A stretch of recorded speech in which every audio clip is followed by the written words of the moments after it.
السلام علیکم ورحمۃ اللہ وبرکاتہ۔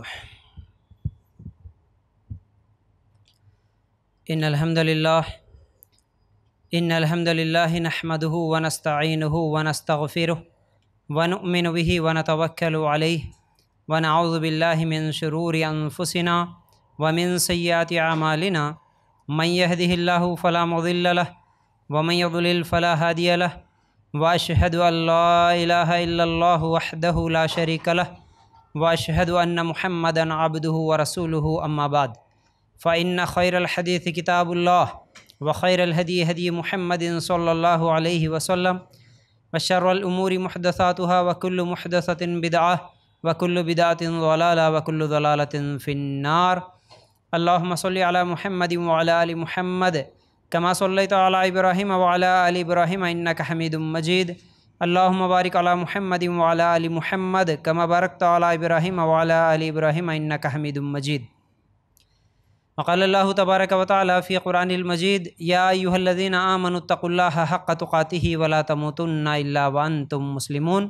رب اشرح لی صدری ویسر لی امری واحلل عقدۃ من لسانی یفقہوا قولی۔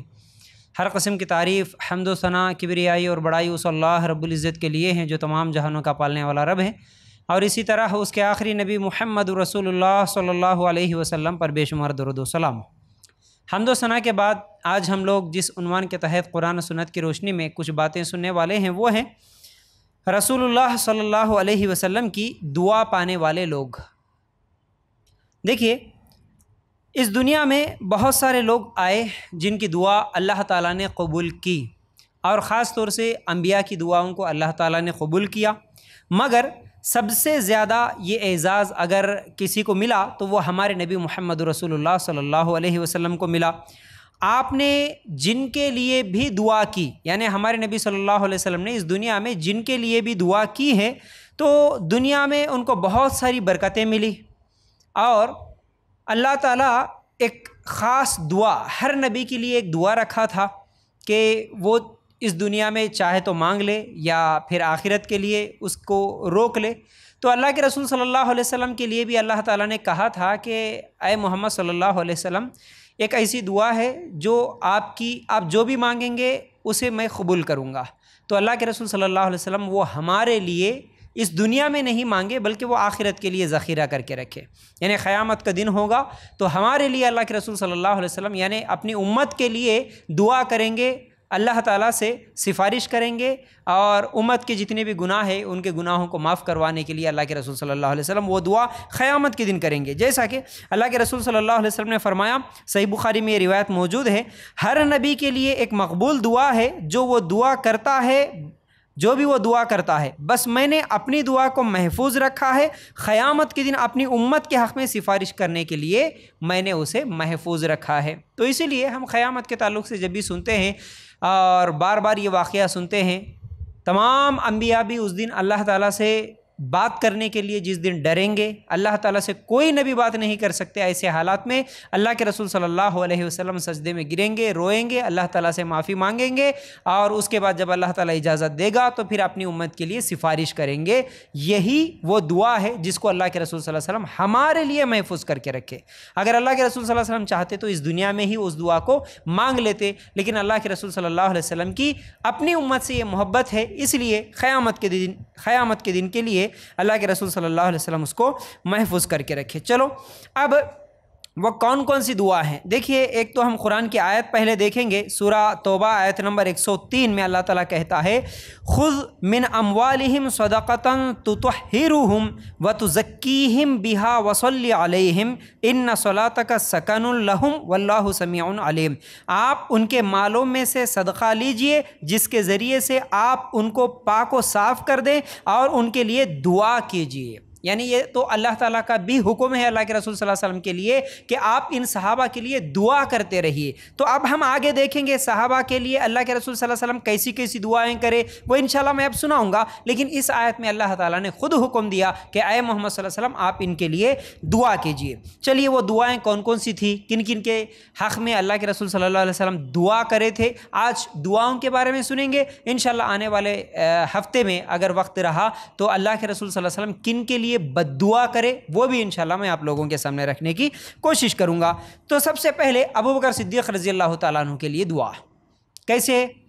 ایک مرتبہ ابو درداء رضی اللہ تعالیٰ عنہ اس حدیث کے راوی ہیں، اور وہ کہتے ہیں کہ ایک مرتبہ میں دیکھ رہا تھا، اللہ کے رسول صلی اللہ علیہ وسلم کی خدمت میں میں تھا، اور ابو بکر صدیق رضی اللہ تعالیٰ عنہ اپنے کپڑے کا کنارہ پکڑے ہوئے دوڑتے ہوئے آ رہے تھے، اور اس وقت ابو بکر صدیق رضی اللہ تعالیٰ عنہ کے گھٹنے نظر آ رہے تھے۔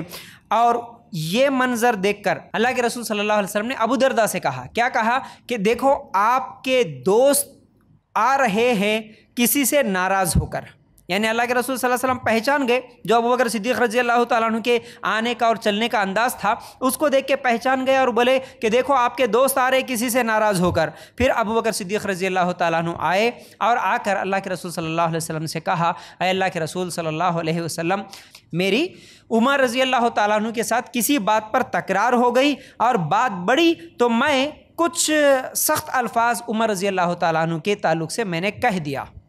دیکھو ابو بکر صدیق رضی اللہ تعالیٰ عنہ آئے اور وہ خود ہی بیان کر رہے کہ میں عمر رضی اللہ تعالیٰ عنہ کو کچھ سخت الفاظ بول دیا، کچھ ایسے الفاظ بول دیا جن کی وجہ سے عمر رضی اللہ تعالیٰ عنہ کو برا لگا، ان کو تکلیف ہوئی۔ پھر اس کے بعد تھوڑی دیر کے بعد مجھے ندامت ہوئی، میں نے جو کچھ کہا اس الفاظ کو لے کر مجھے سخت ندامت ہوئی، تو پھر میں عمر رضی اللہ تعالیٰ عنہ کے پاس گیا اور میں بولا، اے عمر مجھے معاف کر دو۔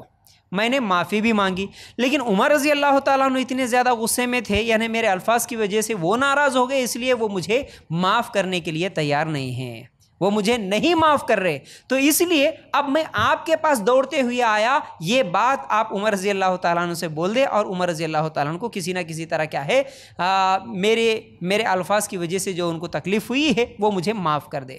اس لیے ابو بکر صدیق رضی اللہ تعالیٰ عنہ آئے تھے۔ اب اس کے بعد واقعہ تو لمبا ہے، پھر بعد میں عمر رضی اللہ، تھوڑی دیر کے بعد عمر رضی اللہ تعالیٰ عنہ بھی دوڑ کے آئے اور آ کے بولے، اے اللہ کے رسول صلی اللہ علیہ وسلم، ہاں غلطی اصل میں میری بھی تھی، ابو بکر صدیق رضی اللہ تعالیٰ عنہ مجھے جو کچھ بھی کہے اصل میں مجھے معاف کرنا تھا، جب وہ معاف کرے لیکن معافی مانگے لیکن میں نے معاف نہیں کیا، میری بھی غلطی ہے۔ ابو بکر صدیق رضی اللہ تعالیٰ عنہ بولے کہ نہیں اللہ کے رسول میری غلطی ہے، وہ بول رہے تھے کہ نہیں میری ہے۔ اللہ اکبر، اس طرح یہ صحابہ کی محبت تھی۔ دیکھیے انسان ہے، چاہے وہ گھر میں ایک گھر میں رہنے والے ہو، پڑوسی ہو، دوست ہو، کسی کمپنی میں کام کر، کہیں بھی رہنے والے ہو، کسی نہ کسی بات پہ اختلاف تو ہوتا ہے، کسی نہ کسی بات پہ لڑائی جھگڑا یا کچھ الفاظ زبان سے نکل جانا یہ تو نارمل سی چیز ہے۔ سگی ماں اور بیٹی میں، سگے بہنوں میں، سگے بھائیوں میں، ہر جگہ دوستوں میں یہ بات ہوتی ہی رہتی ہے۔ ایسے کوئی شاید میں نہیں سمجھتا کہ ایسا کوئی گھر ہوگا جس میں کسی کے درمیان اختلاف نہ ہوتا ہو، کوئی ایک دوسرے کو کچھ غصے میں نہ بولتا ہو اور کوئی ناراض نہ ہوتا ہو، شاید کہ ایسا گھر کوئی نہیں ہوگا۔ تو صحابہ بھی کیونکہ انسان ہی تھے تو ان کو بھی آپس میں کسی بات پر ایک دوسرے سے ناراضگی ہوئی، لیکن ناراضگی ہونے کے بعد صحابہ کا عمل کیا تھا؟ فوراً معافی مانگ لینا۔ غصے میں تھے بول دیے، لیکن جب غصہ اتر گیا، بات سمجھ میں آ گئی۔ دیکھیے ہر انسان جب زبان سے کچھ بول دیتا غصے سے، اسی لیے اللہ کے رسول صلی اللہ علیہ وسلم کی وہ حدیث ہے نا کہ التقویٰ ہا ہونا، دل کی طرف اللہ کے رسول صلی اللہ علیہ وسلم نے اشارہ کرتے ہوئے کہا کہ تقویٰ یہاں ہے، یعنی دل میں تقویٰ ہے۔ یعنی تمہاری زبان اگر کچھ غلط بات بول بھی دے، جھوٹی بات آپ بول بھی دیں، لیکن آپ کا دل اندر سے بولتا کہ آپ غلط تھے۔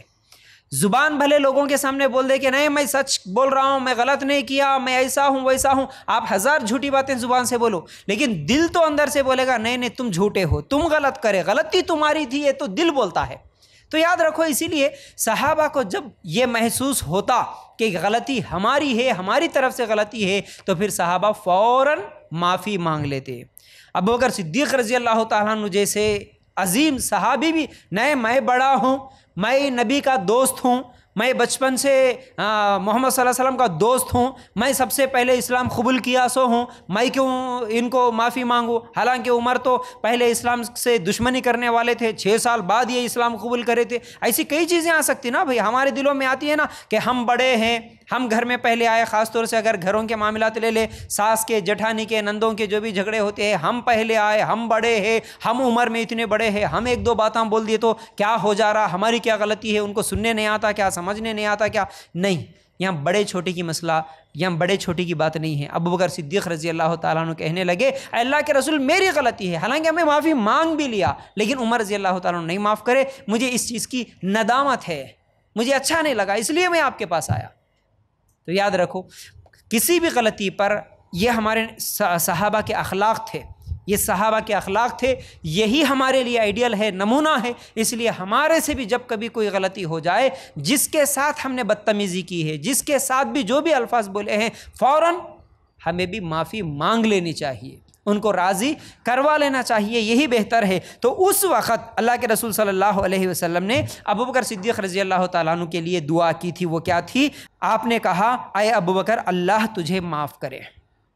اللہ کے رسول صلی اللہ علیہ وسلم ابو بکر صدیق رضی اللہ تعالیٰ عنہ کو جب بولے اے ابو بکر تو بول رہا نا کہ تیری غلطی ہوئی، ٹھیک ہے میں دعا کرتا ہوں، اے ابو بکر تجھے اللہ معاف کرے، اے ابو بکر تجھے اللہ معاف کرے، اے ابو بکر تجھے اللہ معاف کرے، 3 مرتبہ اللہ کے رسول صلی اللہ علیہ وسلم ابو بکر صدیق رضی اللہ تعالیٰ عنہ کے تعلق سے یہ دعا کرے کہ اللہ تجھے معاف کرے، اگر تیری غلطی ہو گئی تو اللہ تجھے معاف کرے، ٹھیک ہے۔ چلو اس کے بعد ایک دوسری روایت ہے، دوسرا واقعہ دیکھیں گے جس میں عمر رضی اللہ تعالیٰ عنہ کے تعلق سے اللہ کے رسول صلی اللہ علیہ وسلم کی دعا کیا تھی۔ مشہور دعا ہے جیسا کہ ہم کئی مرتبہ سنتے ہیں، وہ یہ ہے عمر رضی اللہ تعالیٰ عنہ کو اسلام قبول کرنے میں کتنے سال لگے تھے جی؟ ابھی بولا تھا میں 6 سال لگے، ہے نا؟ ابو بکر صدیق رضی اللہ تعالیٰ عنہ کو اسلام قبول کرنے میں کتنے سال لگے؟ نہیں، کچھ بھی دیر نہیں لگی۔ اللہ کے رسول صلی اللہ علیہ وسلم جیسے ہی اسلام کی دعوت دی فوراً وہ اسلام قبول کر لیے، لیکن عمر رضی اللہ تعالیٰ عنہ دوسرے نمبر کے صحابی ہے، لیکن ان کو 6 سال لگے اسلام قبول کرنے میں۔ تو یہ اللہ تعالیٰ جس کو چاہے جب چاہے ہدایت دے دیتا ہے۔ تو بہرحال عمر رضی اللہ تعالیٰ عنہ کے لیے اللہ کے رسول صلی اللہ علیہ وسلم دعا کرے، کیا دعا کرے؟ یہ مشہور لوگوں میں سے تھے، وہاں پر مکے کے مشرکین میں سے مشہور لوگوں میں سے تھے، اور ہم ہمیشہ سنتے ہیں کہ اونچے خط کے تھے، پہلوان قسم کے طاقتور آدمی تھے۔ تو مشہور لوگوں میں جیسا ایک ابو جہل بھی مشہور تھا بہت زیادہ، اور عمر رضی اللہ تعالیٰ عنہ بھی مشہور تھے۔ تو اللہ کے رسول صلی اللہ علیہ وسلم نے دعا کی اے اللہ عمر اور ابو جہل ان دونوں میں سے کسی ایک کو اللہ تعالیٰ تو ہدایت دے دے، یہ دعا کیے تھے اللہ کے رسول صلی اللہ علیہ وسلم۔ تو پھر اس کے بعد ہی اللہ کے رسول صلی اللہ علیہ وسلم کی دعا کے بعد اللہ تعالیٰ نے عمر رضی اللہ تعالیٰ عنہ کو اسلام قبول کرنے کی توفیق دی۔ اللہ تیرے پسندیدہ بندوں میں سے، یہ 2 میں سے جو تیرا پسندیدہ بندہ ہے اللہ تو اس کو اسلام کی توفیق دے دے، یہ اللہ کے رسول صلی اللہ علیہ وسلم کی خواہش تھی، کیونکہ یہ دونوں بھی اسلام کے خلاف تھے، مسلمانوں کے خلاف تھے، مسلمانوں کو ستاتے تھے، آگے بڑھ کے بہت زیادہ ستاتے تھے۔ عمر رضی اللہ تعالیٰ عنہ بھی مسلمانوں کو جو بھی اسلام قبول کرے ان کو مارتے تھے، ان پر ظلم کرتے تھے۔ تو اللہ کے رسول صلی اللہ علیہ وسلم کی دعا تھی، دعا کی وجہ سے عمر رضی اللہ تعالیٰ عنہ کا دل نرم ہوتا گیا دھیرے دھیرے کر کے، جیسا کہ ہم ہمیشہ سنتے ہیں جو واقعہ ان کی بہن کا ایک جو بیان کیا جاتا ہے، اصل میں یہ اس واقعے کے تعلق سے علماء کے نزدیک اختلاف ہے، یہ ضعیف روایت ہے۔ تو ان کی بہن کو مارنے کی وجہ سے اس وقت وہ اسلام قبول نہیں کرے، بلکہ اس سے پہلے ہی ان کا دل نرم ہو رہا تھا۔ ایک تو اللہ کے رسول صلی اللہ علیہ وسلم کی دعا، اور دوسری طرف کیا ہے صحابہ کے اوپر، صحابیات کے اوپر جو ظلم ہو رہا، لوگ مار رہے کر رہے، ان تمام چیزوں کو دیکھ کر عمر رضی اللہ تعالیٰ عنہ کا دل نرم ہو رہا تھا۔ ایک مرتبہ ہجرت کا واقعہ ہے، کئی مرتبہ میں آپ لوگوں کو سنایا۔ ایک تو ہجرت ہوئی مدینہ کی طرف، لیکن مدینہ سے پہلے حبشہ کی طرف جو ہجرت ہوئی، تو حبشہ کی طرف جب ہجرت کرنے کے لیے لوگ نکلے، اس میں سے ایک صحابیہ تھی، دونوں میاں بیوی مل کے جانے کی کوشش کر رہے تھے، تو جن کو عمر رضی اللہ تعالیٰ عنہ ہمیشہ مارتے تھے، ستاتے تھے، انہی لوگوں میں سے ایک عورت، بہرحال مجھے اس صحابی کا ابھی تو فی الحال نام یاد نہیں ہے، تو صحابیہ جب وہ تیاری کر رہی تھی، عمر رضی اللہ تعالیٰ عنہ کو معلوم ہوا تو پوچھے کہ تم کہاں جا رہے؟ تو اس نے کہا عمر رضی اللہ تعالیٰ عنہ سے آپ لوگ ہم لوگوں کو یہاں پر رہنے نہیں دیتے، ہمارے اوپر ظلم کر رہے ہو، تو اس لیے ہم لوگ مکہ چھوڑنے والے ہیں، ہم کسی اور جگہ جائیں گے اپنے ایمان بچانے کے لیے۔ تو اس وقت عمر رضی اللہ تعالیٰ عنہ بولے کہ جاؤ اللہ تمہارے ساتھ خیر کا معاملہ کرے۔ حالانکہ عمر رضی اللہ تعالیٰ عنہ اسلام قبول نہیں کرے اس وقت تک، لیکن کیا بولے؟ جاؤ اللہ تمہاری مدد کرے، تمہارے ساتھ خیر کا معاملہ کرے۔ یعنی اتنے دن ایک آدمی جو اسلام کا دشمن تھا، جب اس کو معلوم ہوا تو وہ روکنے کی کوشش کرتا، بجائے روکنے کی ان کے لیے دعا کر دینا۔ تو وہ جو صحابی کی بیوی تھی جن کے سامنے عمر رضی اللہ تعالیٰ عنہ یہ بات بولے، وہ حیران ہو گئی، آ کے اپنے شوہر سے بولنے لگی اجی آپ کو معلوم ہے کیا آج عمر رضی اللہ تعالیٰ عنہ کیا بولے؟ آپ کو معلوم ہے؟ مجھے لگتا ہے ان کی باتوں سے کہ شاید عمر اسلام قبول کرنے والے ہیں۔ کیا بولی؟ ان کی باتوں سے لگتا ہے کہ شاید عمر اسلام قبول کرنے والے ہیں۔ تو ان کے شوہر کیا بولے پلٹا کے؟ عمر کا گدھا اسلام قبول کر سکتا لیکن عمر اسلام قبول نہیں کریں گے۔ کیوں بولے یہ الفاظ؟ کیونکہ وہ اسلام کے دشمنوں میں، اسلام کی دشمنی ان کے دل میں جو تھی اس کو لے کر ان کے شوہر کو یہ امید ہی نہیں تھی کہ ارے عمر کیسے اسلام قبول کر، ہو سکتا ہے عمر کا گدھا اسلام قبول کر لے لیکن عمر نہیں قبول کرے گا۔ لیکن ہوا یوں کہ اللہ کے رسول کی دعا کے نتیجے میں ان کا دل بھی نرم پڑتا گیا، پھر اس کے بعد کیا ہے، عمر رضی اللہ تعالیٰ عنہ اسلام قبول کر لیے۔ تو بہرحال یہ عمر رضی اللہ تعالیٰ عنہ کے لیے دعا تھی۔ تیسرا، عثمان رضی اللہ تعالیٰ عنہ کی دعا۔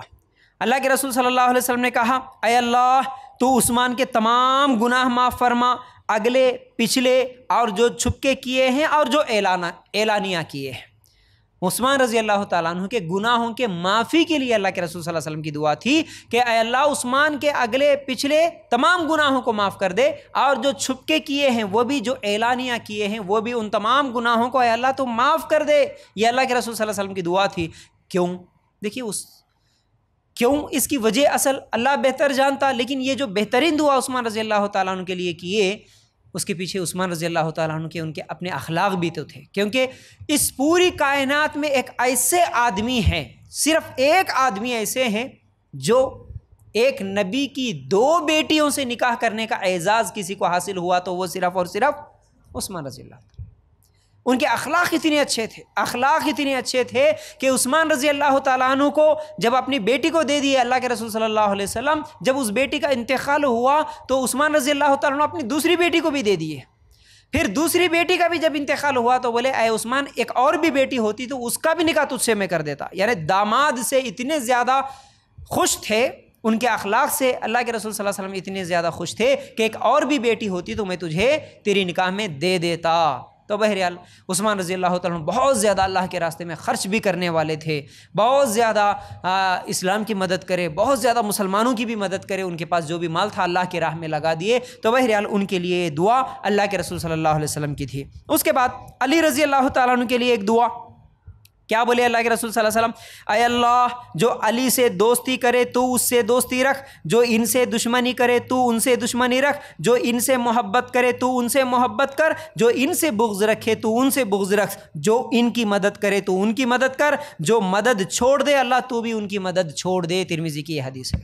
علی رضی اللہ تعالیٰ عنہ کے لیے یہ دعا کہ اے اللہ جو علی سے محبت کرے تو اس سے محبت کر۔ تو ہم سب ہر صحابی سے محبت کرتے ہیں، اور علی رضی اللہ تعالیٰ عنہ بھی صحابہ میں سے تھے، اور فاطمہ رضی اللہ تعالیٰ عنہ کے شوہر بھی تھے، اللہ کے رسول صلی اللہ علیہ وسلم کے داماد بھی تھے۔ تو اس لیے ہم کو علی رضی اللہ تعالیٰ عنہ سے بھی محبت ہے، ہر مسلمان کو ہونی چاہیے۔ لیکن کچھ ایسے اسلام کے دشمن بھی ہیں، اللہ کے رسول صلی اللہ علیہ وسلم کے زمانے سے تھے، آج بھی ہے، علی رضی اللہ تعالیٰ عنہ سے بغض رکھنے والے، دشمنی رکھنے والے بھی۔ تو بہرحال یہ علی رضی اللہ تعالیٰ عنہ کے لیے بہترین دعا اللہ کے رسول صلی اللہ علیہ وسلم کی۔ تو بہرحال ایک یہاں پر واقعہ آپ لوگوں کو سنانا چاہتا ہوں، وہ یہ بھی ہے علی رضی اللہ تعالیٰ عنہ کے تعلق سے، خاص طور سے ایک اور بھی واقعہ آئندہ آ رہا ہے شادی کو لے کر، ایک صحابی کا، وہ واقعہ بھی سناؤں گا۔ اس سے پہلے یہ واقعہ بھی سن لینا۔ علی رضی اللہ تعالیٰ عنہ سے جو محبت اللہ کے رسول صلی اللہ علیہ وسلم کی، اصل میں پہلا رشتہ کیا تھا جی؟ اللہ کے رسول صلی اللہ علیہ وسلم اور علی رضی اللہ تعالیٰ عنہ کا چچیرے بھائی تھے نا، ہاں ماشاءاللہ۔ تو یہ ہم لوگوں کو اچھی طرح ہمیشہ یاد رہنا، چچیرے بھائی تھے اور بچپن سے اللہ کے رسول صلی اللہ علیہ وسلم کے ساتھ تھے، گھر میں ہی تھے، ٹھیک ہے۔ اور اسلام قبول کرنے والے صحابہ میں سے، سب سے پہلے اسلام قبول کرنے والے صحابہ میں سے یہ بھی تھے، جیسے ابو بکر صدیق رضی اللہ تعالیٰ عنہ ہے، اس کے ساتھ علی رضی اللہ تعالیٰ عنہ نے فوراً اسلام قبول کر لیے، اور ہمیشہ اللہ کے رسول صلی اللہ علیہ وسلم کے ساتھ میں رہتے تھے، مدد کرتے تھے۔ لیکن علی رضی اللہ تعالیٰ عنہ غریب صحابہ میں سے تھے، کچھ بھی نہیں تھا، غریب تھے، لیکن اللہ کے رسول صلی اللہ علیہ وسلم اپنی بیٹی فاطمہ کا نکاح علی رضی اللہ تعالیٰ عنہ سے کر دیے، غریبی کو نہیں دیکھا۔ حالانکہ دوسری طرف عثمان رضی اللہ تعالیٰ عنہ جو کہ مالدار ہے، ان کو بھی اپنی بیٹی کو دیے، اور دوسری طرف علی رضی اللہ تعالیٰ عنہ اتنے غریب ہے، حالانکہ ابو بکر صدیق رضی اللہ تعالیٰ عنہ، عبد الرحمن بن عوف رضی اللہ تعالیٰ عنہ جیسے بہت زیادہ مالدار صحابہ بھی تھے، لیکن اللہ کے رسول صلی اللہ علیہ وسلم علی رضی اللہ تعالیٰ عنہ سے اپنی بیٹی کا جب نکاح کرے، اور نکاح کے وقت جو سوال کرے وہ سوال یہ تھا کہ اے علی مہر میں دینے کے لیے تیرے پاس کیا ہے؟ صحابہ کے اخلاق کیسے تھے دیکھیے، مہر میں دینے کے لیے تیرے پاس کیا ہے؟ جہیز میں کیا ہونا یہ نہیں پوچھے، مہر میں دینے کے لیے تیرے پاس کیا ہے؟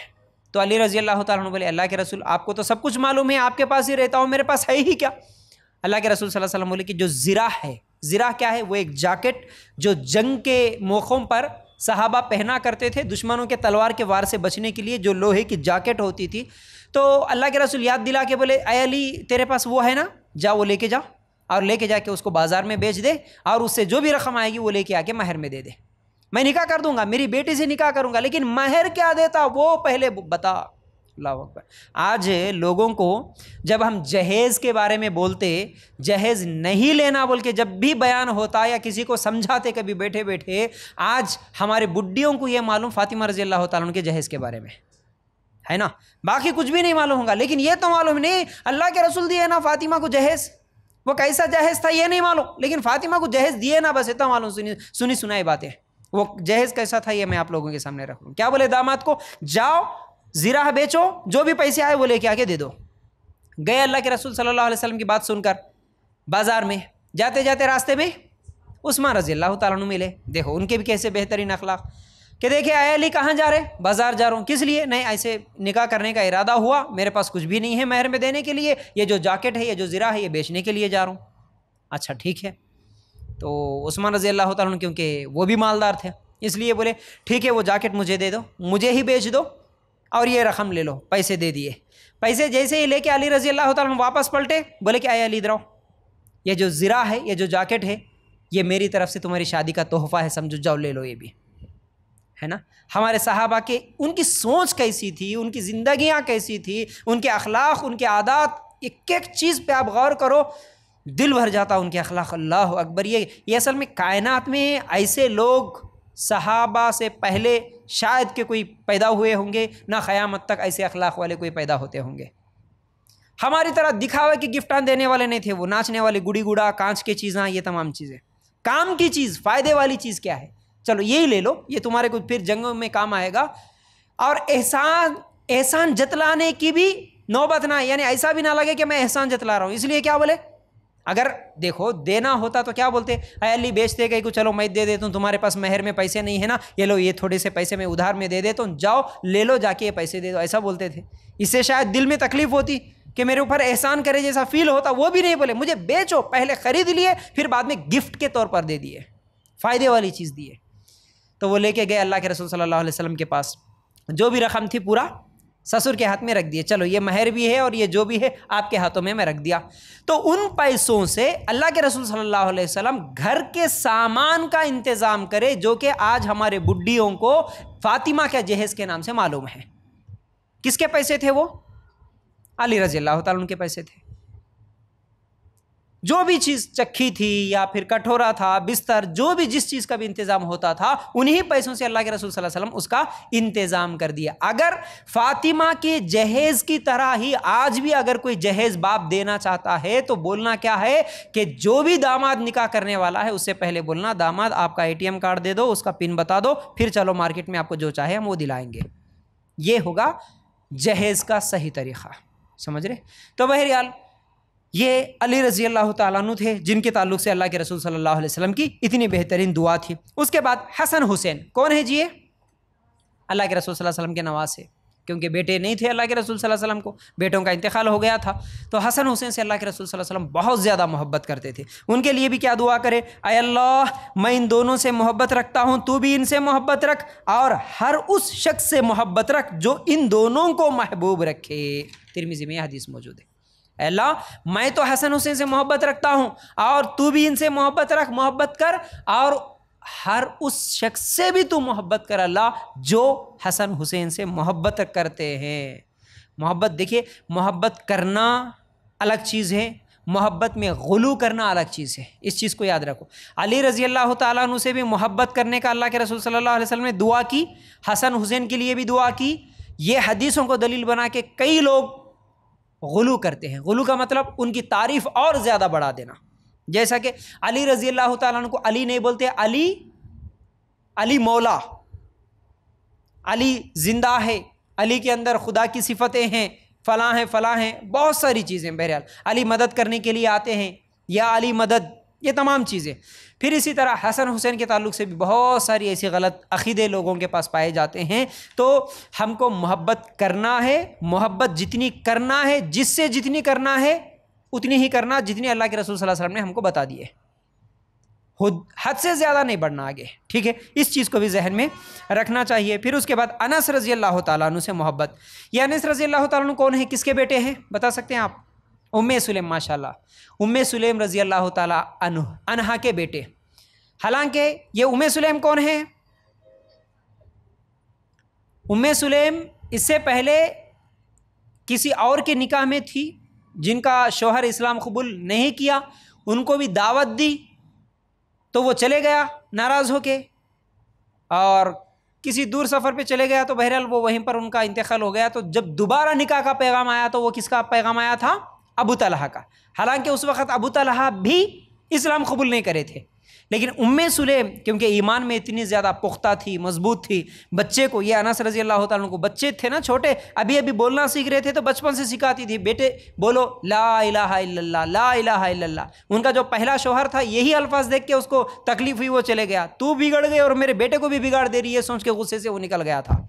تو جب ابو طلحہ کا پیغام آیا، ابو طلحہ بھی بڑے مالدار صحابہ میں سے تھے، جو چاہے وہ دینے کے لیے تیار تھے، لیکن ایمان کے آگے مال کی کوئی اہمیت نہیں۔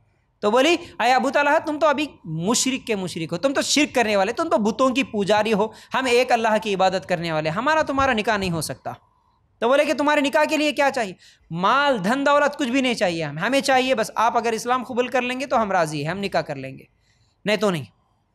تو پھر اس کے بعد ابو طلحہ رضی اللہ تعالیٰ عنہ سوچے، پھر ام سلیم رضی اللہ تعالیٰ عنہا کی دعوت پر وہ کلمہ پڑھ لیے، مسلمان بن گئے۔ عورت ہے لیکن اس کے لیے بھی اپنے اپنے دائرے، اپنے اپنے حدود میں رہ کر توحید کی دعوت دینا ان کے اوپر بھی ضروری ہے۔ یہاں پر ایک مشرک آدمی ایک مسلمان بن گیا صرف ایک عورت کی دعوت پر، ایک عورت کی دعوت پر۔ تو اس لیے کبھی یہ نہیں سوچنا کہ نہیں بھائی ہم عورتیں ہیں، ہم نہیں کر سکتے، ہمارے لیے دعوت دین کے کام کی ضرورت کیا ہے، نہیں، جو بھی ہے جہاں بھی ہے یہ ہم سب کے اوپر ضروری ہے، یہ ہماری ذمہ داری ہے کہ ہم دعوت دین کا کام ہمیشہ کرتے رہیں، ٹھیک ہے؟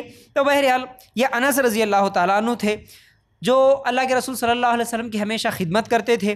تو اللہ کے رسول صلی اللہ علیہ وسلم ایک مرتبہ دعا کرے، اے اللہ اس کے مال اور اولاد کو زیادہ کر، اور جو تو نے اسے دیا اس میں برکت عطا کر، اس کو مال اور اولاد کثرت سے عطا کر، اسے جنت میں داخل کر۔ صحیح مسلم میں یہ حدیث موجود ہے۔ اللہ کے رسول صلی اللہ علیہ وسلم انس رضی اللہ تعالیٰ عنہ کے لیے یہ جو دعا کرے، اے اللہ اس کو مال اور اولاد زیادہ دے، اس دعا کا نتیجہ، اس دعا کا اثر یہ ہوا کہ ان کے پوتے اور پوتیاں ملا کر 100 سے زیادہ تھے۔ انس رضی اللہ تعالیٰ عنہ کی جو اولاد تھی، ان کے بیٹے جو تھے، بیٹے اور ان کے بیٹوں کے بیٹے، ان کے اولاد پوتے پوتیاں ملا کر 100 سے زیادہ، اور ان کی عمر 103 سال کی تھی۔ انس رضی اللہ تعالیٰ عنہ 103 سال تک زندہ رہے۔ تو یہ اللہ کے رسول صلی اللہ علیہ وسلم کی دعا تھی۔ چلیے اس کے بعد عبد الرحمن بن عوف رضی اللہ تعالیٰ عنہ کے لیے دعا۔ اللہ کے رسول صلی اللہ علیہ وسلم کیا دعا کرے؟ دیکھو اب وہ جو شادی کا واقعہ میں بیان کرنے والا تھا، یہ دوسرا واقعہ ہے عبد الرحمن بن عوف رضی اللہ تعالیٰ عنہ کا۔ کیا ہے جی؟ ایک مرتبہ عبد الرحمن بن عوف رضی اللہ تعالیٰ عنہ ایسے ہی بازار میں نکلے، اور ان کے کپڑوں پر ایک کلر نظر آیا، زرد رنگ کا کوئی رنگ ان کے کپڑوں پہ لگا ہوا تھا، جیسا کہ اس زمانے میں کوئی شادی ہوتی تو کپڑوں پر جو بھی خوشبو لگاتے یا کوئی کلر لگاتے، ویسے کچھ تو بھی ایک خوشبو کا دھبا، یوں سمجھو کہ کچھ تو بھی ایک دھبا ایسے نظر آ گیا، کپڑوں پر کلر نظر آیا۔ تو اللہ کے رسول صلی اللہ علیہ وسلم دیکھے اور بولے کہ اے عبد الرحمن یہ کیا ہے، یہ کیسا کلر ہے، یہ کیسا رنگ ہے؟ تو عبد الرحمن بن عوف رضی اللہ تعالیٰ عنہ کہنے لگے، اللہ کے رسول صلی اللہ علیہ وسلم میں ایک کھجور کے گٹلی کے سونے کے برابر مہر دے کر ایک عورت سے میں نے نکاح کیا۔ ان کا جواب یہ تھا، سمجھے؟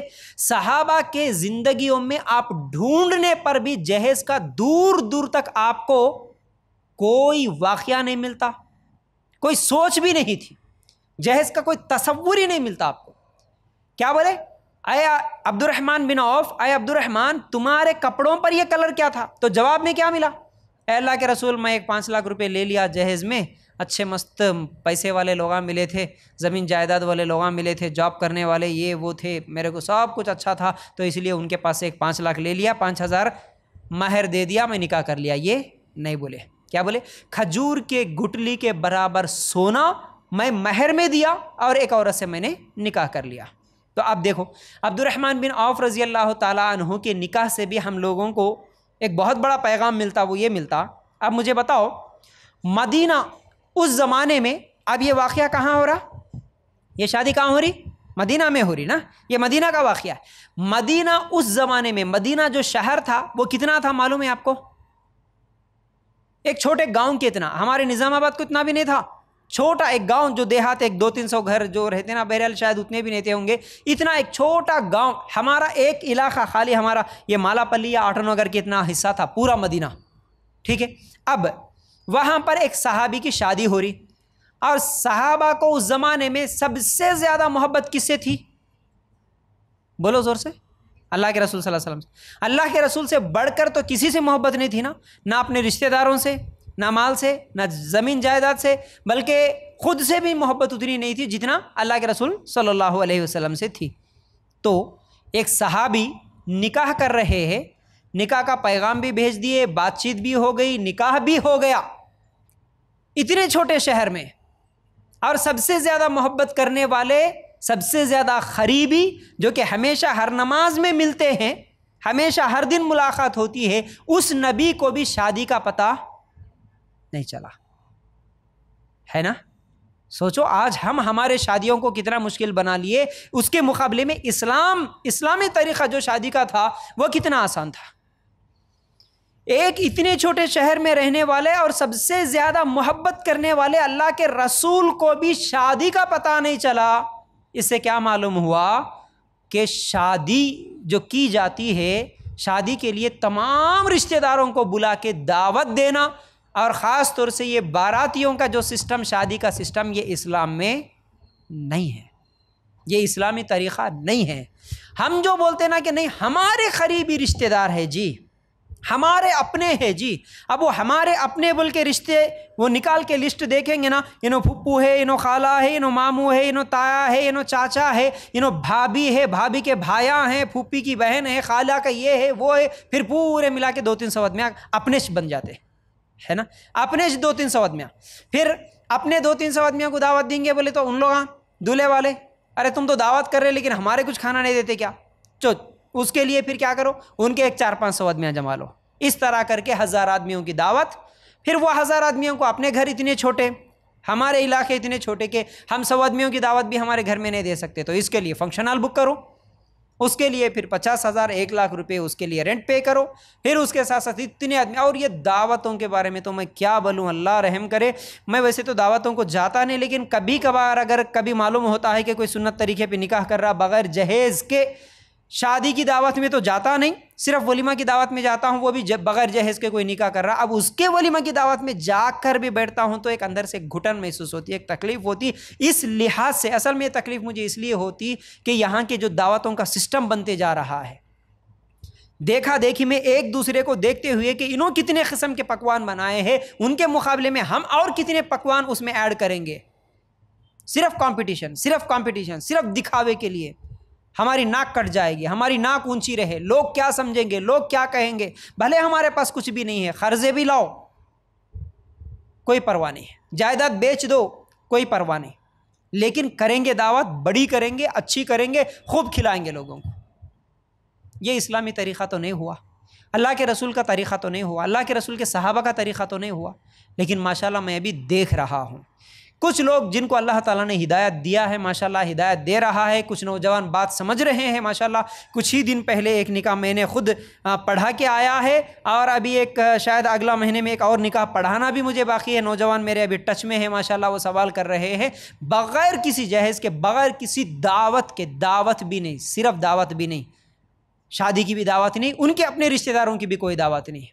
تو ایسے طریقے پہ نکاح کرنے کے لیے لوگ آج نوجوان آگے بڑھ رہے ہیں۔ یہ الگ مسئلہ ہے کہ ماں باپ کو پسند نہیں آ رہا، ماں باپ راضی نہیں ہو رہے، بڑے لوگوں کا ذہن ابھی بھی وہی ہے، اتنے لوگوں کی دعوتاں کھا کے آئے، اب دعوت ہم نہیں دیے تو لوگ کیا سمجھتے، بس لوگ کیا سمجھتے ایک ذہن میں رہے گا، اس لیے جو چاہے وہ ہمارے اوپر ظلم ہو جائے، قرضے ہو جائے، جائیداد بک جائے، سود پہ لا لیں، کچھ بھی ہو جائے، لیکن لوگوں کو کھلائیں گے، اور رشتہ دار ناراض نہ ہو، رشتہ دار ناراض ہو جاتے، ہو گئے تو ہو جائے، میرے نبی کی سنت پہ عمل کرتے ہوئے پورے رشتہ دار ناراض ہو جائے، اگر جس کا یہ جذبہ ہو وہی یہ سنت طریقے پہ عمل کر سکتا ہے۔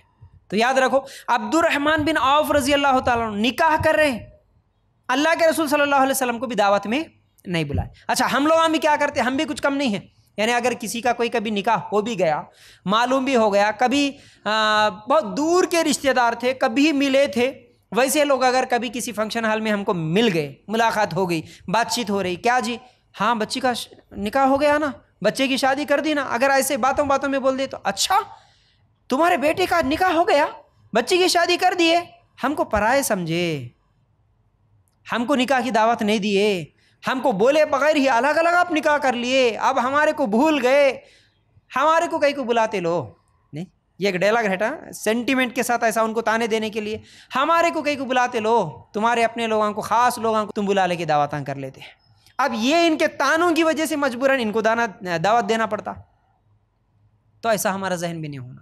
اللہ کے رسول صلی اللہ علیہ وسلم بولے کیا، اے عبد الرحمن میں تمہارا نبی ہوں، میرے کچھ بھول گئے کیا تم شادی میں؟ بولے نہیں، بولے کیا بولے اللہ کے رسول صلی اللہ علیہ وسلم، اے عبد الرحمن ٹھیک ہے شادی کر لیے، ولیمہ بھی کرے کہ نہیں کرے؟ بولے کہ اللہ کے رسول نہیں کرا ابھی تک، ٹھیک ہے ایک بکرا ہی کیوں نہ ہو ولیمہ کی دعوت دو، ولیمہ کرو ایک بکرا ہی کیوں نہ ہو، اللہ کے رسول صلی اللہ علیہ وسلم یہ بولے، یعنی کم از کم کی چیز بولے، اس کے لیے بھی کوئی کنڈیشن نہیں ہے، اس کے لیے بھی کوئی شرط نہیں ہے۔ نکاح میں صرف 2 خرچے ہیں، 2 کون سے؟ ایک مہر، دوسرا ولیمہ، اور یہ 2 خرچے بھی لڑکی والوں کے یا لڑکے والوں کے؟ صرف لڑکے والوں کے، اور یہ خرچوں میں بھی کوئی کسی کے اوپر زور زبردستی نہیں کر سکتا، کیونکہ شادی کا سیزن شروع ہونے والا ہے، اس لیے میں اس کو تھوڑا تفصیل سے بول رہا ہوں آپ لوگوں کے سامنے، تفصیل سے بول رہا ہوں۔ تو یہ 2 خرچے بھی لڑکے کے، اور لڑکے پر بھی کسی قسم کا کوئی زبردستی زور نہیں ڈال سکتے، نہیں اتنے ہزار ہم کو مہر ہونا۔ آج یہ مہر کے تعلق سے بھی اب کیا بولوں، لوگاں دیکھا دیکھی سب ذہن میں، لوگ کیا بولتے، لوگ کیا کہیں گے، لوگ کیا، ارے انہوں 50,000 دیے کہتے مہر میں، انہوں 1 لاکھ دیے کہتے مہر میں۔ ہاں بھلے انہیں لکھا دیا جھوٹا 1 لاکھ بول کے، زندگی بھر 1 لاکھ نہیں دیا ہوں گا وہ الگ مسئلہ، لیکن لوگوں کو دکھانے کے لیے تو ادھار 1 لاکھ روپے رکھ دو جی مہر میں۔ اور کوئی ہے جو اپنے رشتہ داروں میں کوئی مالدار ہے، انہوں لکھا دیا 50,000، ٹھیک ہے جو انہوں میرے جیٹ کے بیٹے کو 50,000 مہر لکھا ہے، ہم کیا کم ہے کہ ہم بھی لکھائیں گے 50,000، لکھائیں گے، بس نہیں دیں گے وہ الگ مسئلہ ہے، لکھانے کے لیے نہیں۔ تمہارے پاس جتنی طاقت ہے، 5,000 ہے تو 5,000، 2,000 ہے 2,000، جتنی لڑکے کی حیثیت ہے اس حیثیت کے حساب سے وہ مہر دے گا، اور جہیز 1 روپیہ بھی نہیں لے گا، ٹھیک ہے۔ مہر کا ایک خرچہ، ولیمہ پہ بھی کوئی زور زبردستی نہیں ہے۔ اگر کوئی لڑکا اتنا غریب ہے کہ وہ ولیمہ کی دعوت نہیں دے سکتا، تو کم از کم وہ نکاح کر لینے کے بعد اگر اپنے 2-4 دوستوں کو بلا لے کے ہوٹل پہ چائے بسکٹ بھی کھلا دیا، اس کے بعد بول دیا کہ بھائی یہ میری ولیمہ کی دعوت ہے، کیونکہ کل میرا نکاح ہوا تھا، پرسوں میرا نکاح ہوا تھا، یہ میرا ولیمہ ہے، لے لو بول کے اگر بول دیا تو بھی ولیمہ ہو جائے گا۔ تو ہمارے جو ایکسپیکٹیشنز ہے، ولیمہ بولے تو اتنی بڑی دعوت ہونا، اتنے قسم کے پکوان ہونا، ایسے لوگ آئیں گے، نہیں تو ہم کو معیاری نہیں سمجھیں گے، ارے یہ کیسے لوگ سمجھیں گے، یہ تمام چیزیں ذہن میں رکھ کر ولیماؤں کے دعوتوں میں بھی سود کا قرضہ لا لو، قرضے کر لو، پھر اس کے بعد پریشان ہو جاؤ۔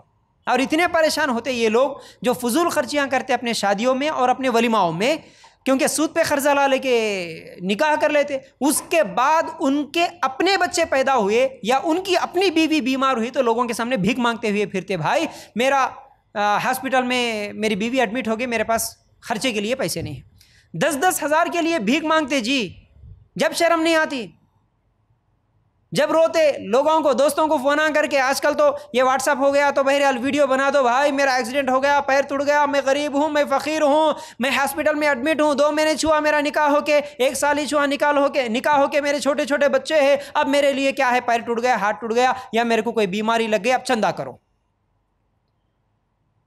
لیکن شادی میں جو ابھی 10,000 20,000 50,000 کے لیے بھیک مانگ رہا، وہ اپنی شادی کیسا کرا اگر سوال کریں گے نا، وہ لاکھوں روپے اڑا دیا اپنی شادی میں، لاکھوں روپے اڑا دیا بغیر خرچے کے، سنت طریقے پہ کم سے کم خرچہ کر کے، ولیمہ کر کے، صرف 2-3 ہزار میں پوری شادی کا خرچہ نکال لینے والے آج نوجوان کتنے ملیں گے ہم کو، چاہے لڑکے ہو یا لڑکی والے ہو۔ تو یہ تمام چیزیں ہم اپنی ذہن سے نکالیں گے، ہمارا ہی فائدہ ہے، ہم ہمارے اسلام پہ، ہمارے دین پہ ہم عمل کریں گے، ہمارے صحابہ کے طریقے پہ اگر ہم لوگ عمل کریں گے تو اس میں ہمارا ہی فائدہ ہے۔ تو سنت طریقے پہ نکاح کرو، اور نکاح کو لے کر جتنے غلط فہمیاں ہیں ان غلط فہمیوں کو چھوڑو۔ اور ایک پتے کی بات بتا رہا ہوں میں، ایک دو چیزیں آپ کی ذہن میں رہیں گی نا، صرف دو چیزیں، آپ کے لیے ہر عمل کرنا آسان ہو جاتا، اسلام پہ عمل کرنا آسان ہو جاتا۔ دو چیزیں ذہن میں رکھ لو۔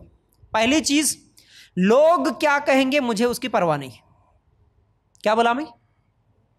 لوگ کیا کہیں گے کسی کی مجھے پرواہ نہیں۔ دوسرا، میں جو بھی کروں گا اس کا اجر اللہ تعالیٰ مجھے دے گا، اگر گناہ کرا تو اللہ تعالیٰ مجھے عذاب دے گا۔ اللہ کے نزدیک اجر، گناہ کرے تو اللہ کے نزدیک مجھے عذاب ہوگا، یہ ڈر ذہن میں رکھو۔ لوگ کیا کہیں گے اس کی فکر نکال دو تو آپ کے لیے ہر کام آسان ہوگا، خاص طور سے سنت طریقے پہ نکاح کرنا تو آسان ہوگا۔ میری بیٹی کا نکاح میں سنت طریقے پہ کروں گی، میرے بیٹے کا نکاح میں سنت طریقے پہ کروں گا۔ اب اس پر لوگ تانے دیں، لوگ مذاق اڑائے، کیا جی شادی کے بارے میں نہیں بولے بول کے بولیں، ارے ایسا کیسا شادی کر دیے بولے، اتنی دور کیوں دیے بولے، ایسا کیسا ہوگا، وہ کیسا، ہم کو نہیں جانتے کیا، نہیں پہچانتے کیا، ہم کو بھول گئے کیا، کچھ بھی بولے۔ اور میں شادی کے اتنے واقعات بتا سکتا ہوں، اللہ کے لیے غور کرنا۔ صحابی ابو ذر غفاری رضی اللہ تعالیٰ عنہ کے تعلق سے غالباً دو صحابہ ہیں، مجھے نام یاد نہیں آ رہا، بہرحال ان میں سے ایک صحابی تھے۔ کیا بولے معلوم ہے؟ نکاح کتنا آسان تھا دیکھو صحابہ کے زمانے میں، کہ بھیجے اپنے ایک دوست کو لے کے گئے، جا کے فلاں گھر میں ایک لڑکی ہے، میں اس سے نکاح کرنا چاہ رہا ہوں، اے میرے دوست تم جاؤ وہاں بات کر کے آؤ، میرے لیے رشتہ لے کے جاؤ، پیغام۔ اور وہ صحابی گئے، جا کے بولے، لڑکی بھی گھر میں تھی، لڑکی کے ماں باپ گھر میں تھے، اور بولے کہ دیکھو فلاں ہمارا دوست ہے جو آپ کی لڑکی سے نکاح کرنا چاہ رہا۔ تو بولے کہ کون؟ فلاں ہے۔ اچھا، گھر کے بازو میں، ہاں ٹھہرا ہوا ہے۔ دیکھو ہم ان کو تو پسند نہیں کرتے ہماری لڑکی دینا، لیکن ہم پسند تو کرتے ہیں آپ سے نکاح کر دینا۔ آپ ہم کو پسند ہے، ہماری لڑکی ہم آپ کو دیں گے، ان کو نہیں دیں گے، اگر آپ پسند ہے بولو نکاح کر دیں گے۔ تو بولے کہ اچھا ایسا، تو ٹھیک ہے میں تو راضی ہوں۔ تو اسی گھر میں اسی وقت نکاح پڑھا دیے، نکاح ہو گیا صحابی کا، اور واپس آ گئے، اور آ کے بولے کہ دیکھو میں تو لے کے گیا آپ کا پیغام لینے کے لیے، لیکن افسوس ہے مجھے یہ بات بولتے ہوئے، اچھا نہیں لگ رہا مجھے یہ بات بولتے ہوئے، وہ لوگ آپ کو اپنی لڑکی دینا پسند نہیں کرے، لیکن مجھے پسند کر لیا اور میرا نکاح بھی ہو گیا، وہیں پر نکاح بھی پڑھا کے آ گیا میں۔ تو دوسرے صحابی بولے افسوس آپ کو کرنے کی کیا ضرورت ہے بھائی، افسوس تو مجھے ہونا، اللہ تعالیٰ جو آپ کے لیے رشتہ طے کرا تھا اس پہ میں اپنا رشتہ بھیجا، اس پر مجھے افسوس ہو رہا ہے، مجھے کوئی غم نہیں ہے۔ اچھی بات، مبارک ہو بول دیے۔ صحابہ کے دل کیسے، صحابہ کا عمل کیسا، ان کی زندگیاں کیسے، ایسے ہی تو ان کی زندگیوں میں برکتیں آئی۔ تو یاد رکھو یہ صحابہ کے واقعات ہیں، ایسے کتنے واقعات میں آپ کو، علماء میں سے بھی کتنے عالموں کے میں واقعات اس سے پہلے بھی سنایا۔ اس لیے شادی کا سیزن شروع ہونے والا ہے، تو ایسے شادیوں کو آپ روکیں گے کیسے؟ ایک تو خود عمل کریں گے، اور دوسرا ایسے شادیوں کا بائیکاٹ کریں گے جس میں جہیز کا لینا دینا، جس میں فضول خرچیوں کا ہونا، جس میں اور کچھ بھی حرام، جو بھی ویڈیو، ڈی جے، ڈانس، یہ تمام چیزیں جو کچھ بھی ہو رہی، ان تمام چیزیں ہو رہی ہو، ایسے تمام چیزوں کے، ان شادیوں کے محفلوں کا جب تک آپ بائیکاٹ نہیں کریں گے یہ شادیاں ہوتی رہیں گی، یہ شادیاں ہوتی رہیں گی۔ تو بولنا ہے ہم کو، روخا آیا ہمارے سامنے تو بولنا ہے ہم کو کہ بھائی اس میں جہیز ہے کیا، بھائی اس میں فلاں فلاں گناہ ہو رہا ہے کیا، اگر ہو رہے تو ہم نہیں آئیں گے، کیونکہ یہ میرے نبی صلی اللہ علیہ وسلم کا طریقہ تو نہیں ہے، اور اللہ کے رسول صلی اللہ علیہ وسلم کی سنت نہیں ہے۔ تو اللہ کے رسول صلی اللہ علیہ وسلم نے کیا کہا کہ اس نکاح میں برکت ہے جس میں کم سے کم خرچہ ہو، وہ نکاح برکت والا ہے جس میں کم سے کم خرچہ ہو۔ تو کس کے نکاح میں کتنا زیادہ خرچہ ہوا اپنے آپ سے سوال کر لینا، شادی میں کتنا خرچہ ہوا، کپڑوں میں کتنا خرچہ ہوا، ولیمہ میں کتنا خرچہ ہوا، جس میں کم خرچہ ہو وہ شادی برکت والا بولے اللہ کے رسول صلی اللہ علیہ وسلم۔ اور اسلام یہ چاہتا ہے کہ شادی آسان ہو جائے، زنا مشکل ہو جائے، اصل میں اسلام یہ چاہتا، زنا مشکل ہو جائے، شادی آسان ہو، یہ اسلام چاہتا ہے، لیکن آج زنا آسان ہو گیا، شادی مشکل ہوگی۔ آج زنا کرو کوئی پرواہ نہیں، کوئی تمہارے کو تانے دینے والا نہیں، بلکہ آج تو ہمارے حکومت کی طرف سے بھی اتنی آسانیاں ہیں، کوئی بھی لڑکا لڑکی 18 سال سے زیادہ جن کی عمر ہے وہ پارک میں ملے، ہوٹل میں ملے، اوے ہوٹل میں ملے، گھومتے پھرتے ملے، آپ زنا کرتے ہوئے ملے، کہیں بھی اگر کوئی جا کے ان کو پکڑے گا، جو پکڑا اس کے اوپر کیس ہوگا، لیکن ان لڑکا لڑکی پر کوئی کیس نہیں ہوگا۔ کیوں؟ حکومت کی طرف سے بھی پرمیشن اتنی مل گئی ہے کہ 18 سال سے زیادہ عمر ہے تو اب یہ بالغ ہے، یہ لوگ بڑے ہیں، یہ جو چاہے جیسے چاہے رہیں، ان کے اوپر کوئی پابندی نہیں ہوگی، بغیر شادی کے وہ اپنی زندگی گزار لیں پوری، ان کو کوئی کچھ نہیں بولے گا، اپنے ماں باپ بھی کچھ نہیں کر سکتے۔ آپ کی لڑکی 18 سال کی ہو گئی، آپ خود اپنی لڑکی پہ اب زور زبردستی نہیں کر سکتے، اتنا زنا کو عام کر کے رکھ دیے، اتنا زنا کو عام کر کے رکھ دیا، اور زانی ایسے بس گھوم رہے، ہمارے بچے زنا کرتے ہوئے گھوم رہے پورے کے پورے۔ اللہ بچائے، اللہ کا ڈر جن کو ہو ان کے علاوہ۔ آج ہمارا معاشرہ اتنا بد سے بدترین ہو گیا، اس پر کسی ماں باپ کو کوئی فکر نہیں ہے، کوئی ٹینشن نہیں ہے، لیکن اگر کسی کا لڑکا نکاح کر لیا، کسی کی لڑکی اگر نکاح کے لیے بولی گھر میں آ کے کہ مجھے سنت طریقے پہ نکاح کرنا ہے، تو ماں باپ پھر بہت بڑا ان کے لیے مسئلہ کھڑا کر کے رکھ دیتی ہیں کہ تو کیسی بے شرم ہو گئی ہے کہ تو آ کے مجھے فلاں لڑکا پسند ہے یہ بولنے لگ گئی۔ اب ضد میں آ جاتے ماں باپ، انہیں اچھا ہے، خراب ہے، غلط ہے، صحیح ہے، دیندار ہے، بے دین، یہ کچھ بھی نہیں، ہم بولے جیسا تم سننا بس، تم ایسا کیسا بول دیتے، تم اپنی طرف سے کیسا پیغام لا لیتے، یہ ضد ماں باپ کو لڑکی کے۔ اور لڑکے کے لیے تو دیکھو، لڑکی کے لیے تو کم از کم ماں باپ میں سے اپنے میکے والوں کی طرف سے ولی کا ہونا ضروری ہے، بغیر ولی کے لڑکی کا نکاح نہیں ہوگا، یا تو باپ یا تو بھائی یا تو چاچا تایا ماموں کوئی تو ہوگا جو لڑکی کی طرف سے ولی بنے گا، ذمہ دار بن کے اس کا نکاح کرے گا، لیکن لڑکے کے لیے ولی نہیں ہے، لڑکا اپنے ماں باپ کو بتائے بغیر بھی نکاح کر سکتا، یہ اسلامی طریقہ، ماں باپ کو بتائے بغیر بھی لڑکا نکاح کر سکتا، اس کے لیے کوئی ولی کی ضرورت نہیں، گواہ ہوں گے، کوئی بھی ہوں گے، جو یہاں پر آپ بیٹھے ہوئے ہیں، ایسے ہی کوئی کسی مجلس میں بیٹھا، بس 2 گواہ رہیں گے، ایک ولی رہے گا، لڑکا لڑکی راضی رہیں گے، مہر طے ہوگا، یہ 4 شرائط جہاں مکمل ہوتی وہاں نکاح ہو جاتا بس۔ لیکن سب سے بڑی رکاوٹ سنت طریقے پہ عمل کرنے کے لیے خود ماں باپ بنتے ہیں۔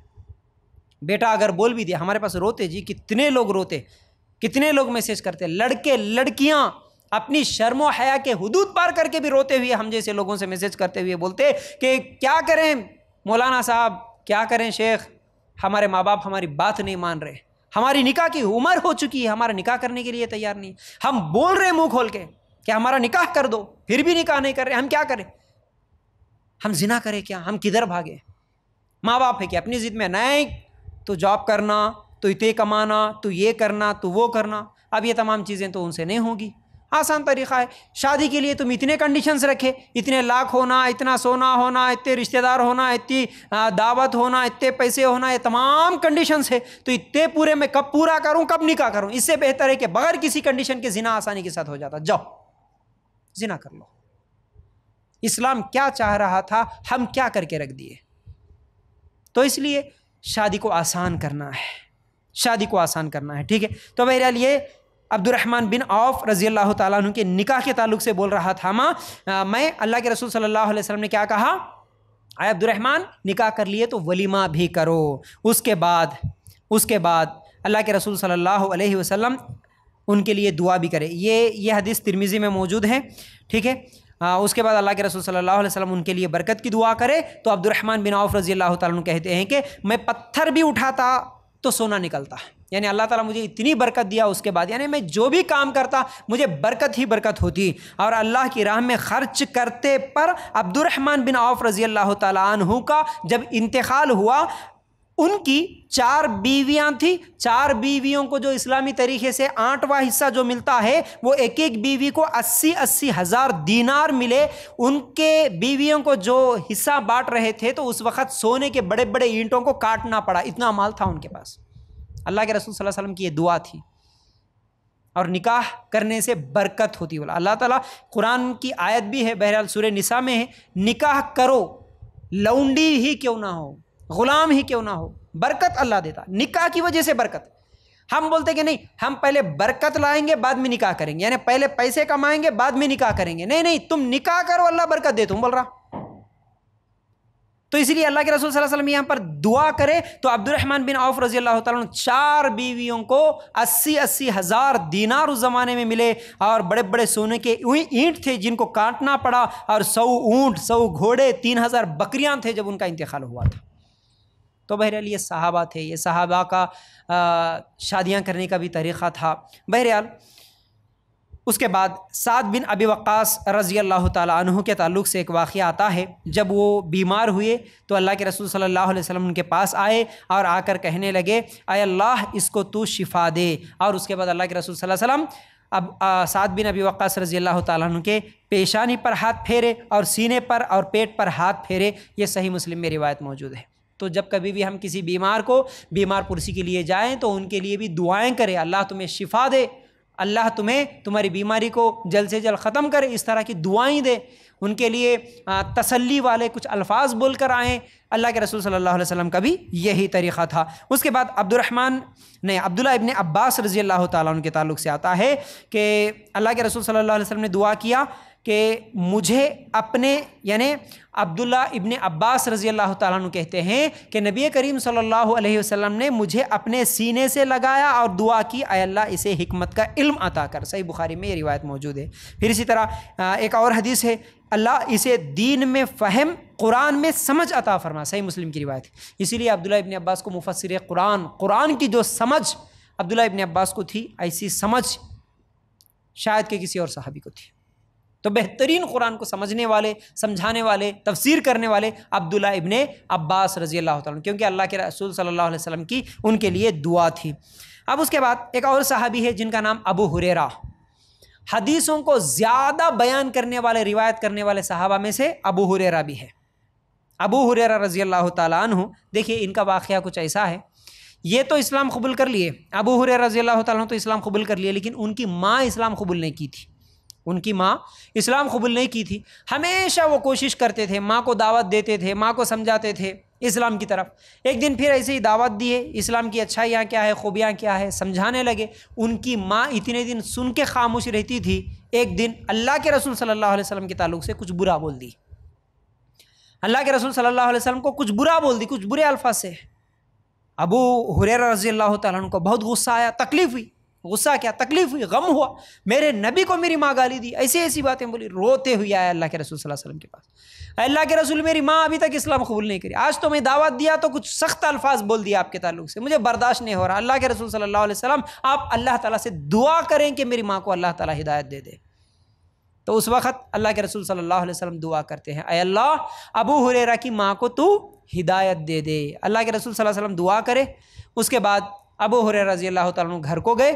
جیسے ہی گھر پہنچے، گھر میں دروازہ بند تھا، اندر پانی کی آواز آ رہی تھی، اور جیسے ہی میں دروازہ کھولنے کے لیے میں قریب گیا، اندر سے ماں نے آواز دی رک جا، تھوڑی دیر وہیں پر رک جا۔ اور میری ماں اندر غسل کر رہی تھی، اور جیسے ہی وہ غسل کی، اوڑھنی اوڑھی، اس کے بعد دروازہ کھولی، اس کے بعد اشہد ان لا الہ الا اللہ و اشہد ان محمد رسول اللہ کلمے کا اقرار کر لی۔ میں خوشی سے دوڑتے ہوئے آیا۔ ابو ہریرہ رضی اللہ تعالیٰ عنہ کہتے ہیں کہ میں خوشی سے دوڑتے ہوئے آیا میرے نبی کے پاس۔ کتنی خوشی ہوگی ایک صحابی کو جو اتنے سال سے ایک ماں ہے جو جہنم کے راستے پہ ہے، جو ابھی مشرک ہے، جو شرک میں ڈوبی ہوئی ہے، اس کو ہدایت مل جائے، وہ کلمہ پڑھ لے، کتنی خوشی کی بات تھی صحابی کے لیے۔ دوڑتے ہوئے آئے، بولے اے اللہ کے رسول آپ کی دعا اللہ تعالیٰ نے قبول کر لیا، اے اللہ کے رسول آپ کی دعا اللہ تعالیٰ نے قبول کر لیا، اور میری ماں نے کلمہ پڑھ لیا۔ تو اس وقت اللہ کے رسول صلی اللہ علیہ وسلم دعا کرتے ہیں اے اللہ تو ابو ہریرہ اور اس کی ماں کی محبت اپنے مومن بندوں کے دلوں میں ڈال دے۔ صحیح مسلم میں روایت موجود ہے۔ یہ بھی دعا کرے کہ ابو ہریرہ بھی اور اس کی ماں کی بھی محبت تمام مومن بندوں کے دلوں میں ڈال دے۔ تو یہ اللہ کے رسول صلی اللہ علیہ وسلم کی دعائیں تھیں۔ یہ خوش نصیب صحابہ تھے جن کے لیے دعا کرتے تھے اللہ کے رسول صلی اللہ علیہ وسلم۔ پھر اس کے بعد ایک اور واقعہ، ایک مؤذن تھے جن کے لیے اللہ کے رسول صلی اللہ علیہ وسلم نے دعا کی۔ کیسے مؤذن تھے؟ غزوہ حنین سے واپسی پر ایک جگہ اللہ کے رسول صلی اللہ علیہ وسلم اور صحابہ ایک جگہ رکے، جیسے اس زمانے میں جو بھی سفر ہوتا تھا اونٹوں کا، گھوڑوں کا، اور پیدل صحابہ چل کے جاتے تھے، غزوہ ہوا واپس آتے آتے جب بھی کھانے کی ضرورت پڑتی، نماز پڑھنے کی ضرورت پڑتی تو سب صحابہ ایک جگہ رکتے، اپنے جانوروں کو باندھ دیتے، تو ایک جگہ پڑاؤ ڈالے اور اللہ کے رسول صلی اللہ علیہ وسلم نماز کا وقت ہوا تو کسی صحابی کو اذان دینے کے لیے بولے تو وہ اذان دے رہے تھے۔ اب جب اذان دے رہے تھے، کیونکہ آس پاس بکریاں چروانے والے بہت سارے لوگ ہوتے تھے، بکریاں چرانے کے لیے آتے اور اپنے جانوروں کو چرانے کے لیے آتے، تو وہ جو بکریوں کے چرواہے تھے اذان سن کے نقل کر رہے تھے، کچھ بچے تھے جو اسلام قبول نہیں کیے تھے لیکن بکریوں کو چرانے کے لیے آئے تھے، وہ بھی سنتے ہوئے نقل اتار رہے تھے۔ ان میں سے ایک بچہ جن کا نام ابو محذور ہے، ابو محذور جو تھے وہ بھی نقل اتار رہے، یہاں صحابی اذان دے رہے اور وہ بکریاں چراتے ہوئے دور ٹھہر کے اللہ اکبر یہاں سنے، وہاں بھی اللہ اکبر، وہ نقل اتار رہے تھے۔ لیکن ان کی آواز اتنی اچھی تھی، ان کی اذان دینے کا جو طریقہ اتنا اچھا تھا، اللہ کے رسول صلی اللہ علیہ وسلم بولے کہ وہ کون ہے جو نخال اتار رہا ہے، اسے پکڑ کے لے کے، اسے ادھر بلا کے لے کے آؤ۔ اب صحابی گئے اور ابو محذور، وہ جو لڑکا نخل اتار رہا تھا، اسے پکڑ کے لے کے آئے تو اللہ کے رسول صلی اللہ علیہ وسلم اس کے لیے دعا کرے، اے اللہ اس بچے میں برکت ڈال دے، اے اللہ تو اس کو ہدایت دے دے۔ اسی وقت جیسے دعا کرے اللہ کے رسول صلی اللہ علیہ وسلم، فوراً وہ لڑکا سمجھ گیا، پھر کلمہ بھی پڑھ لیا، پھر اس کے بعد اللہ کے رسول صلی اللہ علیہ وسلم تو مکے کا مؤذن ہے بول دیے۔ تو اتنی اچھی اتنی پیاری آواز تھی، اس آواز کی وجہ سے اللہ کے رسول صلی اللہ علیہ وسلم دعا کرے اور وہ صحابی بن گئے۔ ٹھیک ہے، اسی طرح ایک دو چھوٹے واقعات ہیں، وہ بھی بول کے انشاءاللہ اپنی بات کو ختم کریں گے۔ وہ یہ ہے خالد بن ولید رضی اللہ تعالیٰ عنہ، ان کے لیے دعا کرے اللہ کے رسول صلی اللہ علیہ وسلم۔ کیا دعا کرے؟ اے اللہ خالد تیری تلواروں میں سے ایک تلوار ہے، تو اس کی مدد فرما۔ مسند احمد کی روایت ہے۔ اسی لیے خالد بن ولید رضی اللہ تعالیٰ عنہ جہاں بھی جس جنگ میں بھی جاتے ہمیشہ جیت کے آتے۔ خالد بن ولید رضی اللہ تعالیٰ عنہ کو جس جنگ میں بھی کمانڈر بنا کے، کیپٹن بنا کے اللہ کے رسول صلی اللہ علیہ وسلم بھیجے، اس جنگ کو جیت کے ہی آتے تھے۔ تو بہرحال ان کے لیے بہترین دعا تھی اللہ کے رسول صلی اللہ علیہ وسلم کی کہ اللہ تو اس کی مدد فرما۔ پھر اسی طرح شادی کرنے والوں کے لیے ایک دعا بتایا اللہ کے رسول صلی اللہ علیہ وسلم، یعنی جو بھی شادی کرتے، شادی کرنے والوں کو ہم کیا دعا دیتے جی؟ دلہا دلہن جس کی بھی شادی میں جاتے کیا دعا پڑھنا تھا اصل میں؟ بارک اللہ لکا و بارک علیکا و جمع بینکما فی خیر، یہ دعا ہے۔ ہم کیا بولتے؟ صرف ایک ہی الفاظ ہمارے کو یاد ہے، مبارک ہے نا، شادی مبارک، لڑکی مبارک، لڑکا مبارک، دادی مبارک، نانی مبارک، ٹھیک ہے، اس کے علاوہ ہمارے کو اور کوئی نہیں۔ یہ دعائیں سیکھنا ہے، یہ مبارک، یہ برکت والی دعائیں جو اللہ کے رسول صلی اللہ علیہ وسلم ہمارے لیے سکھا کے گئے۔ شادی کرنے والوں کے لیے دعا، اس دعا کا ترجمہ کیا ہے؟ اللہ تعالیٰ تمہیں برکت دے، تم پر اپنی برکت فرمائے اور تم دونوں کو خیر کے ساتھ اکٹھا کرے، خیر کے ساتھ اکٹھا کرے۔ کتنی بہترین دعا ہے۔ ہم کسی بھی اپنے ہی، چاہے وہ آپ کے اپنے رشتہ دار ہو، اپنے بیٹے بیٹیاں ہو، اپنے دوست ہو، سہیلیاں ہو، بہنیں ہو، جن کا نکاح ہوا ہو، اس وقت اگر ہم جا کے بولے بارک اللہ لک و بارک علیک و جمع بینکما فی خیر، ان سے گلے ملتے ہوئے بولو یا ان سے ہاتھ ملا کے بولو، ان کے قریب جا کے بولو، ان کے قریب ٹھہر کے بولو، دعا کا کتنا اثر ہوتا، کتنی بہترین دعا کہ اللہ تمہیں برکت دے۔ شادی کرے نا، اللہ تمہارے کو برکت دے، برکت کی دعا، اور تم پر اپنی برکت نازل کرے اور تم دونوں کو خیر کے ساتھ اکٹھا رکھے، اچھائی کے ساتھ، بھلائی کے ساتھ، خیر کے ساتھ تم دونوں کو اللہ تعالیٰ ملا کے رکھے۔ یہ بہترین دعائیں ہیں، یہ دعائیں دینا ہے چاہے وہ دلہا ہو یا دلہن ہو، ٹھیک ہے۔ اس کے بعد امت محمد صلی اللہ علیہ وسلم کی صبح میں برکت، اللہ کے رسول صلی اللہ علیہ وسلم نے دعا کیا تھا، اے اللہ میری امت کی صبح میں برکت عطا فرما۔ مطلب صبح کا جو وقت ہے اس کے لیے اللہ کے رسول صلی اللہ علیہ وسلم کی دعا ہے صبح میں، اس لیے جو بھی آج عرب میں بھی آپ دیکھیں گے نا، فجر کی نماز پڑھتے ہی سب دکانیں، ہوٹل سب کچھ کھل جاتے ہیں وہاں پر، فجر کے فوراً بعد کام، کمپنی، آفس سب کھل جاتے فجر کے فوراً بعد۔ اب یہاں پر ہمارا کیونکہ اسلامی ملک نہیں ہے تو اس لیے ہمارے ہاں 10، 11 اور مسلمانوں کے لیے تو 12 بج جاتے صبح، ہے نا۔ مسلمانوں کے لیے جاگنا کب ہے؟ 12 بجے، رات کو سوئیں گے 12 بجے، 1 بجے، اور صبح بھی کریں گے صبح 12، 1 بجے، ظہر میں اٹھتے ہم لوگ اصل میں، فجر سے پہلے سوتے، ظہر سے پہلے اٹھتے۔ یہ مسلمانوں کا طریقہ، یہ بدترین طریقہ ہے، یہ غلط طریقہ ہے، ٹھیک ہے۔ صبح میں اگر کوئی بھی کام کرے، اسی لیے ہم پڑھنے والے بچوں کو بھی بولتے ہیں اور کئی لوگ بھی بولتے ہیں نا، آپ خود بھی اس چیز کو بہتر محسوس کر سکتے ہیں کہ صبح اٹھ کے فجر کی نماز پڑھ کے اگر کوئی چیز پڑھیں تو جلدی سے یاد بھی ہو جاتا، اس کا فائدہ بھی۔ اس لیے امت محمد صلی اللہ علیہ وسلم کی صبح میں برکت ہے، بولے اللہ کے رسول صلی اللہ علیہ وسلم، دعا کرے برکت عطا فرما بول کے۔ پھر اس کے علاوہ اللہ کے رسول صلی اللہ علیہ وسلم اذان دینے والوں کے لیے بھی دعا کرے، اے اللہ اذان دینے والے کو تو بخش دے، یہ ترمذی میں روایت ہے۔ پھر اسی طرح لین دین میں نرمی، اللہ کے رسول صلی اللہ علیہ وسلم نے فرمایا ایسے شخص پر رحم فرما اے اللہ جو بیچتے وقت اور خریدتے وقت اور تقاضا کرتے وقت نرمی اور فیاضی سے کام لیتا ہو، صحیح بخاری کی روایت ہے۔ بیچنے والا بھی نرمی کے ساتھ، خریدنے والا بھی نرمی کے ساتھ، اور تقاضا کرنا یعنی بات چیت کرنا، نہیں جی اتنے میں دو، اتنے میں آ سکتا کیا، یہ تمام چیزیں۔ ورنہ ہمارے پاس تو جہاں بھی کوئی چیز خریدنے کے لیے جاتے ہیں تو لڑائی جھگڑے کر کے وہاں سے آ جاتے ہیں لوگ، نہیں، نرمی بیچنے میں اور خریدنے میں بھی جہاں نرمی ہوتی ہے، تقاضا کرنا ہے، کوئی چیز سوال بھی کرنا ہے، نرمی ہوتی ہے۔ نرمی کرنے والوں کے لیے اللہ کے رسول صلی اللہ علیہ وسلم کی یہ دعا ہے کہ اے اللہ تو ان لوگوں پر رحم فرما۔ خاص طور سے کاروبار کرنے والے جن کی جو بھی دکانیں چلتی ہیں وہ اپنے کسٹمر کے ساتھ نرمی کے ساتھ بات کریں۔ اور افسوس اس بات کا ہوتا ہے کہ مسلمان جتنی سختی کے ساتھ بات کرتے اتنے غیر مسلم سختی کے ساتھ نہیں بات کرتے، خاص طور سے دکانوں میں کاروبار کرنے والے۔ ہمارے مسلمانوں کے بد سے بدترین اخلاق، اس لیے چڑھتے ہیں لوگ، اسی لیے اپنے اپنے سب کاروبار الگ کرنے کی باتیں ہو رہی ہیں آج ان لوگوں کی۔ تو یاد رکھو اخلاق جب اچھے ہوں گے تو سب کچھ ٹھیک رہے گا، اور اللہ کے رسول صلی اللہ علیہ وسلم کی دعا بھی اس میں ہے۔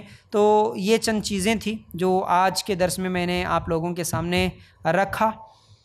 اللہ کے رسول صلی اللہ علیہ وسلم کی دعا کس کے لیے، اور دعا پانے والے لوگ کون ہیں؟ جو صحابہ میں سے تھے ان کے لیے دعا، اور جو بھی ہم کاروبار کرنے والے ان کے لیے بھی جو بھی دعائیں اللہ کے رسول صلی اللہ علیہ وسلم نے ہم لوگوں کو سکھائی۔ آج کا یہ عنوان تھا، تو بہرحال باتیں سمجھ میں آ گئی ہوں گی۔ اللہ تعالیٰ سے دعا ہے اللہ ہمیں کہنے سننے سے زیادہ عمل کرنے کی توفیق عطا فرما۔ اللہ ان تمام واقعات کو یاد رکھتے ہوئے ایسا ہی عمل جو صحابہ اپنی زندگیوں میں کیے تھے ویسا ہی عمل ہم سب کو بھی کرنے کی توفیق عطا فرما۔ آمین یا رب العالمین۔ جزاک اللہ خیر، وآخر الدعوانا ان الحمد للہ رب العالمین۔